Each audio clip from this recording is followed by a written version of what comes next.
Part 3: EU Resistance to Sanctions on Israel, Historical and Contemporary Analysis. Internal European divisions. During the 1970s, Western Europe began showing more diplomatic support for Palestinian political rights, partly under Arab oil embargo pressure. The European Community's 1980 Venice Declaration affirmed the Palestinians' right to self-determination and implicitly recognized the Palestine Liberation Organization, PLO, a notable shift. Still, hard measures were off the table. Even after events like Israel's 1982 invasion of Lebanon, which led to massacres of Palestinians in Sabra and Shatila by an Israel-allied militia, Europe's response was largely condemnatory rhetoric. Some individual countries took temporary unilateral steps. For example, the UK imposed an arms embargo on Israel in 1982 after the Lebanon invasion, and France recalled its ambassador. But these measures were short-lived or not EU-wide. No broad European sanctions regime materialized. Notably, in 1975 the UN General Assembly passed Resolution 3379 declaring Zionism is a form of racism. All European democracies opposed that resolution. It was repealed in 1991, reflecting a reluctance to condemn Zionism per se.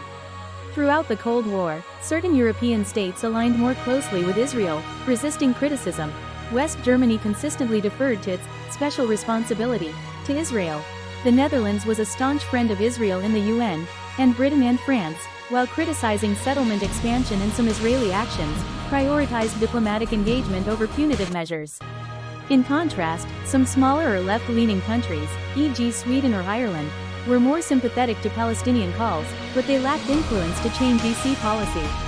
Thus, despite Israel's occupation, settlement and annexation, e.g. of East Jerusalem in 1980, the Golan in 1981, being regarded as illegal, the European community took no collective action beyond declaratory opposition.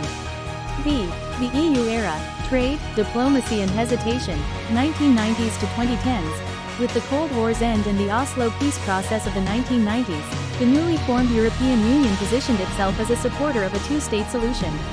The EU became a leading aid donor to the Palestinian Authority and endorsed the Oslo Accords. However, it also deepened ties with Israel via trade agreements. In 1995 the EU and Israel signed an association agreement, in force 2000, granting Israel preferential trade access, with an explicit Article 2 requiring respect for human rights and democratic principles as an essential condition. Despite Israel's ongoing human rights violations in the occupied Palestinian territories, the EU never invoked Article 2 to suspend the agreement.